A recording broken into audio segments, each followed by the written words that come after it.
Om Shanti. Welcome to Vyakti Parivar. So in month of May, we did practice to have our stage unshakable, immovable and constant. I'm sure everyone had wonderful experience. Every day we had beautiful point from Avyakt Bapdada's Murli, and Mohini Didi also helped us to churn, think about, took us into deep understanding, and I'm sure everyone had wonderful experience being unshakable, immovable. We'll be happy if you can share your experience with us through email, WhatsApp, or text. So now, today we are starting our new month. It's month of June. June month is Mama's month also. So every day we'll be listening to her as well. And it's beautiful topic for month of June, to remain constantly cheerful, be easy, natured, and tolerant. Exactly like Mama, right? So now today is day 1. Today's topic, cheerful face is the biggest gift of the confluence age. Awake signal. To make your face constantly cheerful is the biggest gift of the confluence age. Never let there be any lines of distress on your face.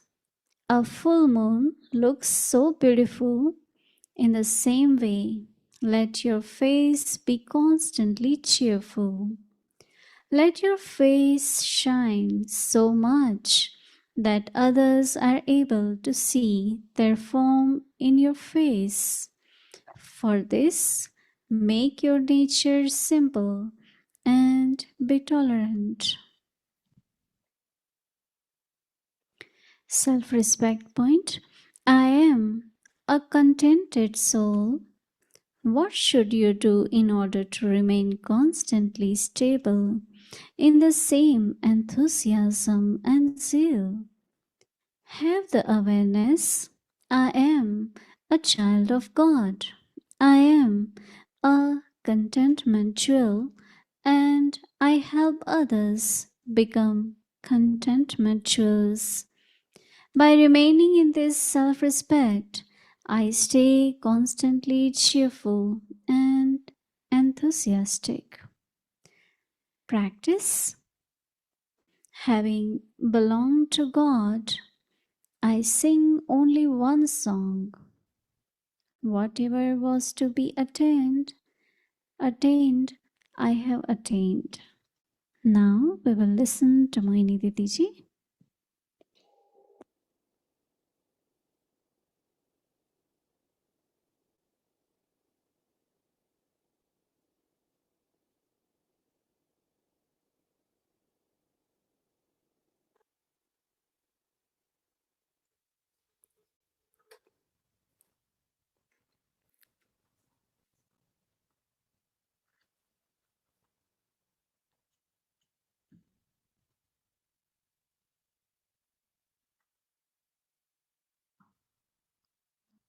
Om Shanti. So I can see everyone's face like full moon. Right. I was very fortunate to meet Mama and invite Mama to the center, which was very new in New Delhi. We had just started quite a good center. So Mama came and spent about 5 days. And of course, even before meeting Mama in Madhuban or other places, but this was like a very close connection when 5 days she spent with us. It's like, as I said, there is no one like Shiv Baba, no one like Brahma Baba. Same I always say, there is no one like Mama. Because her, of course, cheerfulness, but her faith in Baba, Because when there is faith in Baba, then you have self-trust. Because that faith changes into what Baba says to me. So I have self-trust. And that self-trust was very visible in Mama. And, I met her many times. To see, one thing I noticed in her and of course Dadis, that they are so consistent. They don't go like up and down. Mood is not good. They are like consistent. And that power to be consistent is very important. Because anyone, whether it is students or your companions, if they see you keep fluctuating, you do something today, then you somebody was sharing something and I said, why this one had to do that? It's always like that. That means on what basis you decide. And also, there is a saying that face is the index of mind. What is in your mind, if your face shows? Even you might say, try to hide it, but it does appear in some way or other, whether it is through your smile or your, not sharing smile, not sharing drishti, everything. And that is why one thing Dadi Janki always used to say, why your feelings come on your face, why your face changes. And then she will look at immediately say, again, your face has changed. And then she will say, have face like me. In the sense of always full, always blossomed, always happy. So we take this gift of confluence age to remain very, very full, cheerful. Everything is like peaceful, full of peace. So full word has to be remembered. Cheerful. Right? So, yeah, looking always forward, looking upwards. And also, of course, inwards, where I look first. Upwards, right? And from upwards, when I bring it inwards, I look at myself, look at Baba, look at myself, and then look at everyone. But if I look at others and then me, then Baba, upwards, look at Baba first, take drishti from Baba. Brahma Baba, whenever he met someone, he will spend few minutes with Shiv Baba. So he took from up in and then gave others. This is a very good practice to keep us very light and cheerful. I look at Baba, then I take that, give to myself, and then share with others. Right? So our face should always be what I take from Baba. Baba's light, Baba's love, Baba's peace, everything from Baba. But if I look others, can't be cheerful all the time. I look at Baba. So same for us, it was so good that Brahma Baba, Mama, we always look at them.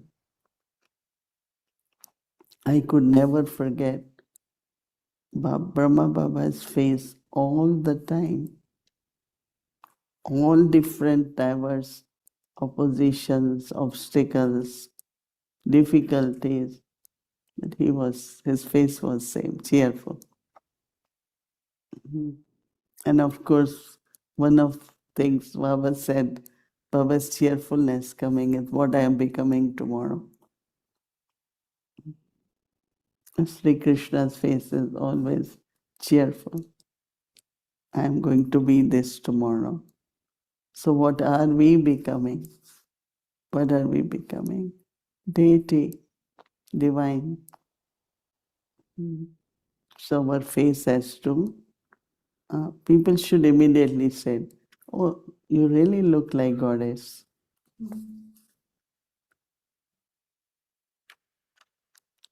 Baba gives example of go to uh, Lakshminarayan temple in Delhi.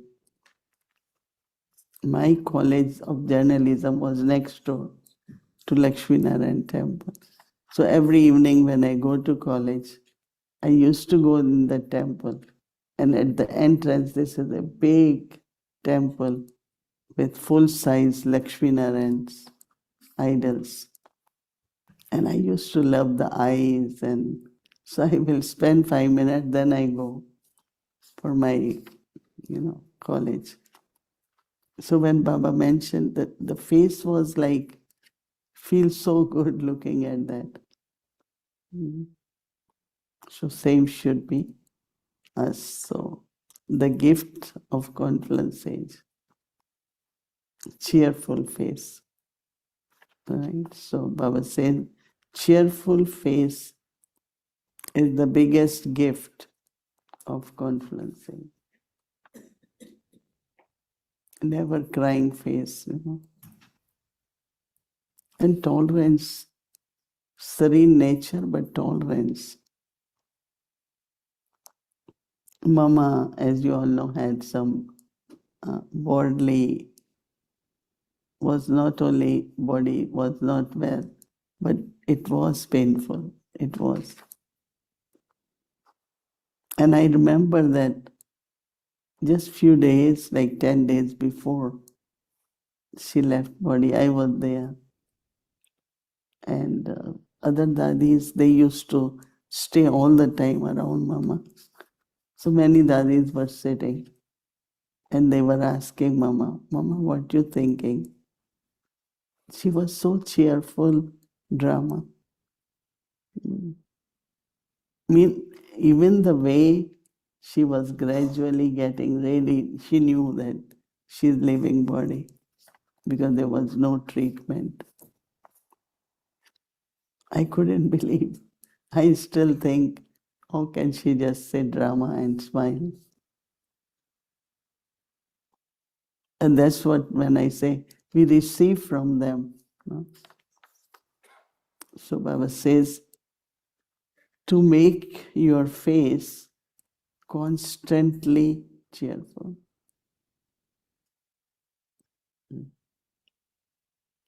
So Baba says, is the biggest gift of the confluence age. Never let there be any signs or lines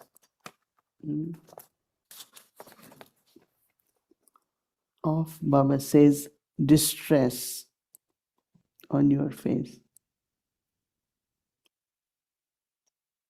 A full moon, Baba says, looks so beautiful. In the same way, let your face be constantly cheerful.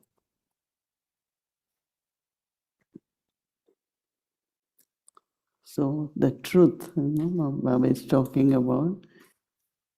Baba said, let your face shine so much that others can see, are able to see their face, their form in your face. For this, Baba says, make your nature. It could be simple, it could be serene, and be tolerant. Sometimes little things bother us, irritates us, but Baba is saying, be tolerant. So it's very beautiful. I don't know if it requires a lot of efforts, but attention. Constantly cheerful. And then, when you walk around in the nature, you go around anywhere, everyone will be very happy. the vibrations which comes from your cheerfulness. So I think we will do this practice for this month, right? Okay. Om Shanti.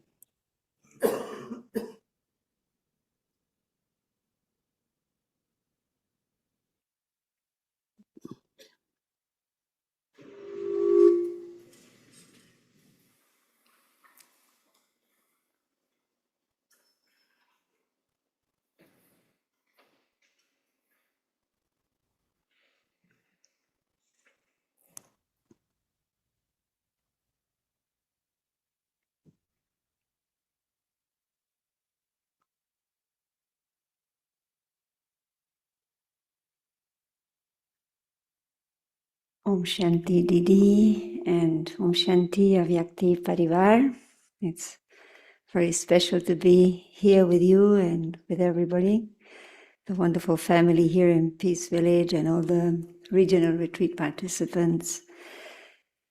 So, my name is Moira and I'm serving in Argentina. This is about Baba saying this morning in the Murli that we have to accumulate. He says you do accumulate, but not for all time. So I was thinking how, regarding silence power, how Mama was so sweet, so responsible, always engaged, and yet so silent. Daddy Janki spoke so much to all of us, even sometimes her chit-chats were until late, and yet she was so silent. Daddy Ji was so playful and loving, and she was always surrounded by people, and in her eyes there was so much silence. And Daddy Gulzar was so quiet, so still. And when we came in her presence, we became silent. So you witnessed how they became so full. How did they accumulate for all time? No waste, no. Every time Baba keeps saying, just become free from waste, free from waste. And when accumulation happens, when we don't waste it. But like Baba said, you all accumulate, and then when there is waste, then we lose it. No? So it's not consistent. But with Dadis,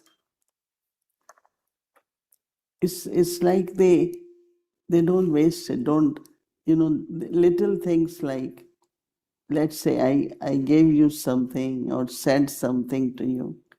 And then after that, when it finished, I'm thinking, I shouldn't have said it.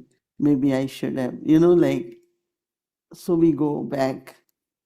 I remember that Brahma Baba, when Murli finishes, he will come out and some of us will walk with him to his room, and he said, whatever Baba said last Kalpa, Baba said that again. Like full stop, not thinking back.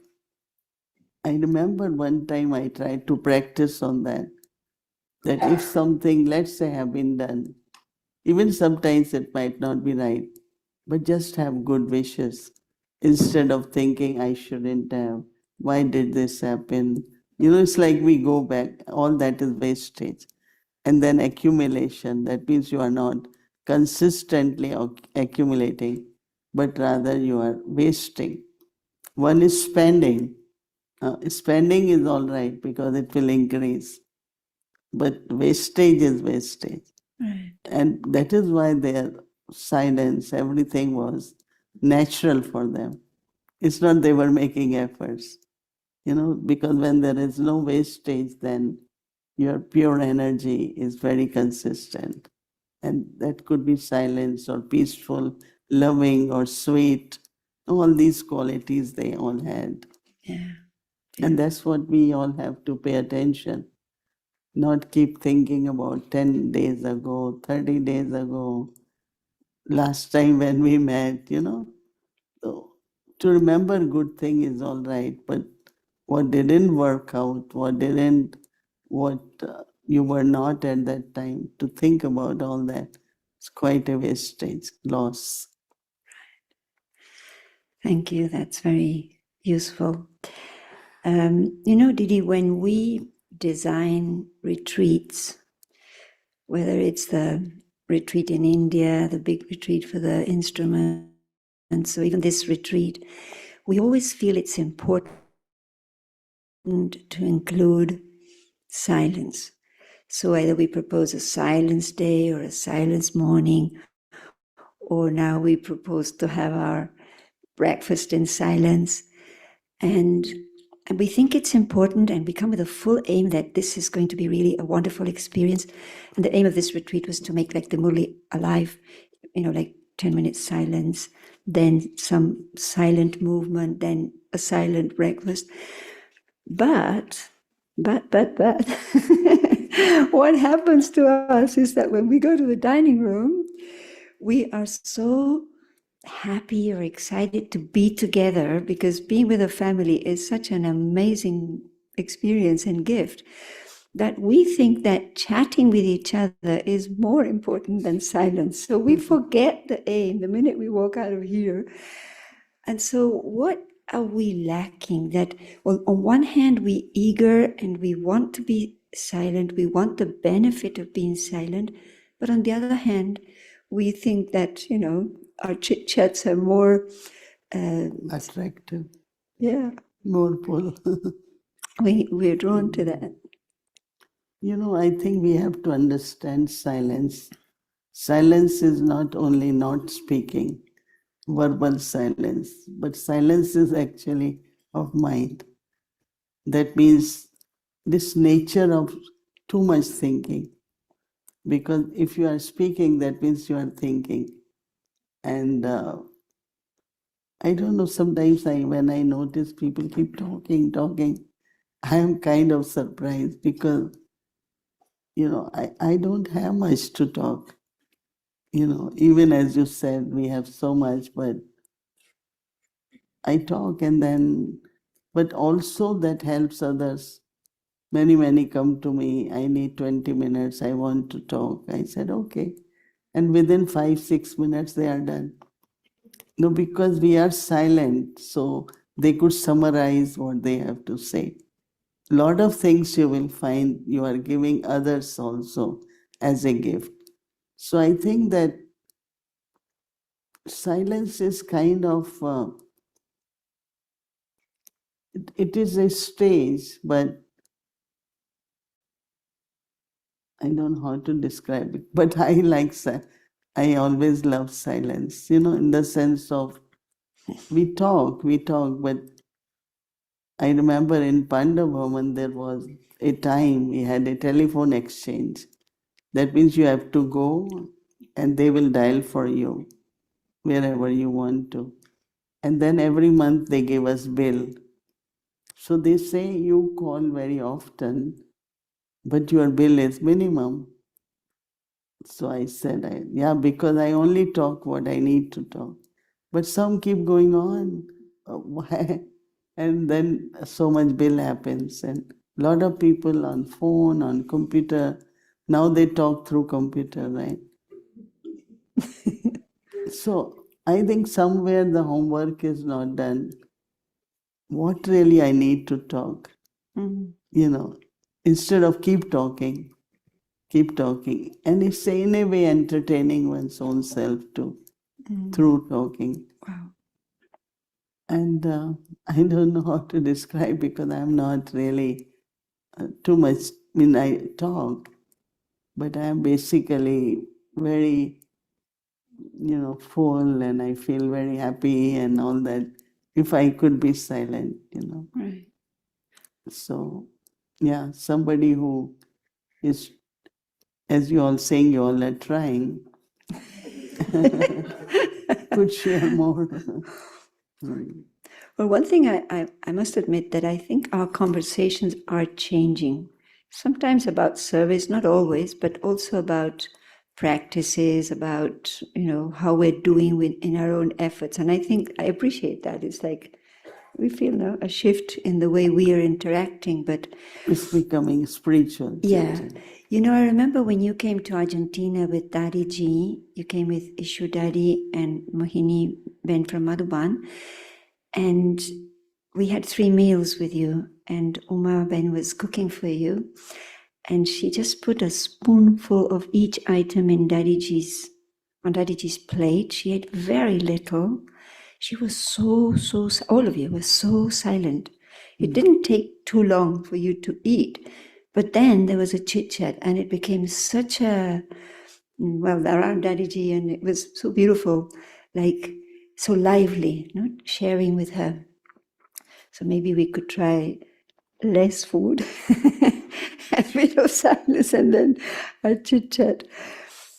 So this is a question about honesty.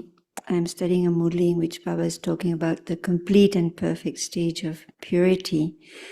And so he's saying in that Murli that if you use the treasures that I have given you in any other way other than my elevated task, that will be dishonest. So he says, the treasures are the mind, the treasures. Baba's saying that if you use the treasures I gave you in any other way than in my elevated task, it would be called dishonesty.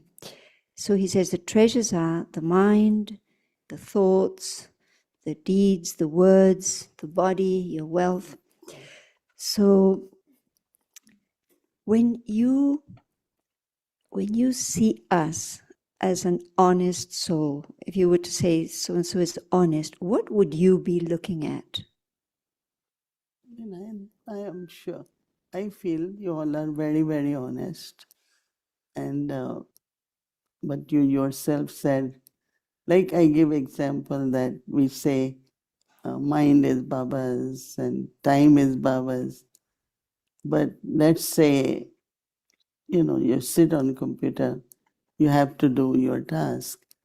But sometimes that you're spending a lot of time on computer looking for Google this, for food, Google this.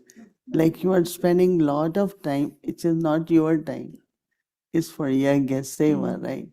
If you don't have something to through words, then Mansa Seva or in silence, So I think somewhere there, and Baba has taught us even about spending money, that how actually everything, whatever you have, you get, it belongs to Baba, But when we spend, sometimes I feel that it's not necessary that much because I have to create my fortune also. So I think we have to check a little more, especially for mind. Yeah. I think that's where a lot is. I don't know about dishonesty, but it's not used for Baba's task all the time, whether it's in remembrance or doing karma yoga or churning, because when I saw Dadis, they only talk about what did Baba say this morning, what we haven't done when they listen Murli, which service is left. Like their whole life is only about knowledge and efforts, and for us, I think it's a little bit less in percentage. But of course, everyone honest, and they say no honest heart. Then Master is pleased with your honest heart. Yeah. I see Baba is pleased with all of you. So you all are honest. But little bit we can pay more attention. Yeah. You were saying this morning that when for a yagya to be lit, there had to be a sacrifice, and Baba was the first one to step in and completely surrender. And when I was reading this Murli, I thought, I thought that I was completely surrendered, but when it comes to thinking of, how am I using my mind? How am I using my body? Am I feeding it what it requires or what I like? Then I realized that it's a percentage of surrender. It has to be a lot more. Little more. Yeah. Okay. Thank you. Lot has been done. Right. Just little more. Right. Don't say lot more. Little more. Okay, a little more, bit by bit. Okay, and then this Baba this morning was saying that the queue is stuck because we are still caught up in wasteful thinking. And this, you were just mentioning about using time in a worthwhile way. And this is about the addiction to devices. And although we know how harmful they are, how we are being distracted, how much we lose time, how, the content, maybe you get a nice link with something from the yagya, from something jnani, so you go into that link and beneath that there's a whole lot, so you end up scrolling that. And all that is deteriorating our concentration power, our ability to churn. It gives space for like some form of laziness to, just being entertained. So how can we, and I think everybody has a little bit of this, maybe in different percentages, but how can we detox from the use of devices? Like right now I'm practicing not to use it after class now or before going to bed, not to use my phone, not to watch, not to see my last messages. But then in the morning I want to listen to the Muli, so I've got it in my hand again. and then I get tempted. So how can we overcome this inertia that we know it's not right, but we end up using it or doing it? It is now both days, Sometimes we feel we need phone all the time. But then there was a time, phone I know, but for computer, like we had, especially I know with, I have recently, but we had a fixed, like Janti when 2 hours she has afternoon, 4 to 6, because she doesn't rest during day, where she listens and answers and complete it. I mean, I am not able to do that in the sense of lot of time, so spending lot. So I think everyone has to create some schedule. Like I would like that after 9:30 or 9 night time, I don't go in admin or, unless it's really urgent. But there are some who until last, they keep looking at messages, they keep reading it. And it could affect your sleep. And when you wake up in the morning, you will wake up with the same thought. So there was one time, like half an hour, sit in Baba's room or sit together, we all meditate to culminate our day. So if you don't do that, then night, the way you finish night begins in the morning, because same thought will come. Right. So we should try, especially night time or during day also. But there are certain situations. Once we were, I think, in Guatemala, and might remember that having bhatti of 2 hours, and everyone had their phone off, and there was about 10, 12 souls coming from El Salvador. And so they were trying, because, when people come from El Salvador, it's a little bit dangerous. So they were caught. So they needed help, right? And they are calling, but we are in bhatti, nobody is answering. And really, in the end, some or other, they were able to get. So whole big question came that they are really desperate to get help, but our phones are off because they are in bhatti. And I think that they have done in Peace Village now. I said, if really something happened, emergency, and you all are, so one person takes telephone for the night time, so that we can get through. So I think somewhere we all have to look at how we manage so that we are not cut off if we have to attend to something. And it's not that all of us have to do it. Create some kind of system where you have enough time where you could turn off telephone, not attend. Otherwise, like whole day, it goes on, whole day. I know that even with Bhumi, when there's constant phone calls. I mean, it's here is still okay, but in India, not a single minute phone call stops. So I always tell her that give someone for an hour or turn off for 2 hours. But sometimes calls from India are coming at the time when our time is different there. Right. So I think that somewhere for one's own, good health, good mind, it's important to be silent and not depend on these devices. Right. So somewhere once you manage, you plan properly, there could be a good balance of silence and then communication, which is very important, but not become addictive to it, Thank These you, days Didi. they're doing a lot of, they had retreat also, no, on detox from devices. Right. One brother from Hyderabad, Bala is his name, has written a book. It's very interesting to see that how we really get addicted to all these things. Yeah. And then we feel guilty because we say, gosh, half an hour's gone and I've just been losing my time. Okay, thank you, Didi. That's very practical.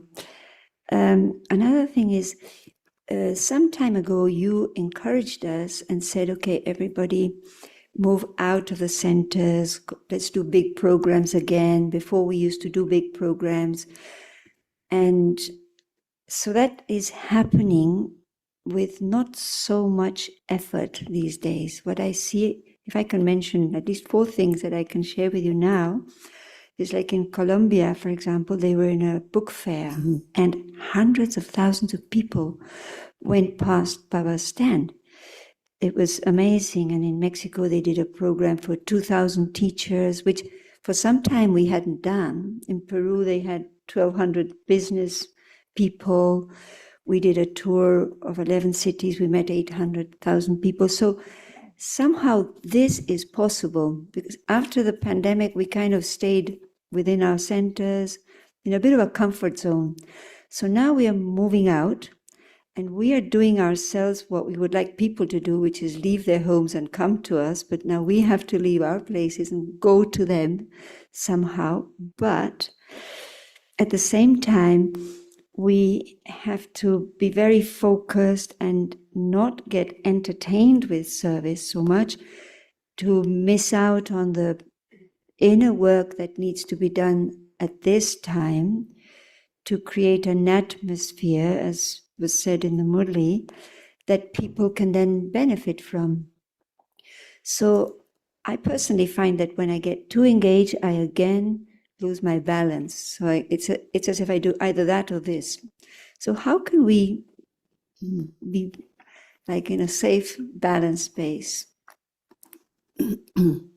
No, definitely I said, I don't know, I did say maybe for big programs, but one is that focus on service, in the sense of professionals and, have little program for lawyers, get-togethers, but go out in the sense of possibly as book, they talked about this book fair. I read also the news and so something which is happening in your area, wherever, go in where you always could meet people of different kind in different programs. I was encouraging that lot. If you are, so when you go out, then the contacts increase and then, so you are more giving message, but Baba always used to say that you should be invited more from outside.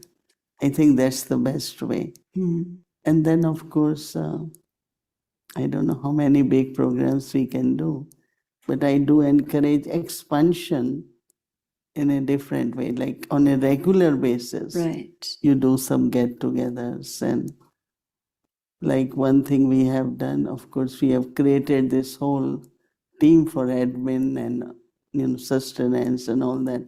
There are 16 of them. But then with them, what we call not wings, but we call it what it is? Network. So everyone has like interfaith and all services. We have small groups, lectures in universities serving politicians, media, like this. About how many network is there? 22, something like that. So this way, what is happening now? They are talking about it, they're moving forward, preparing guidelines. So in a very natural, smooth way, the service is happening, Right. where you have a good balance also. Right. And Okay. finished. Okay, my time. So I had one more. Yeah, very, very good conversation. Useful.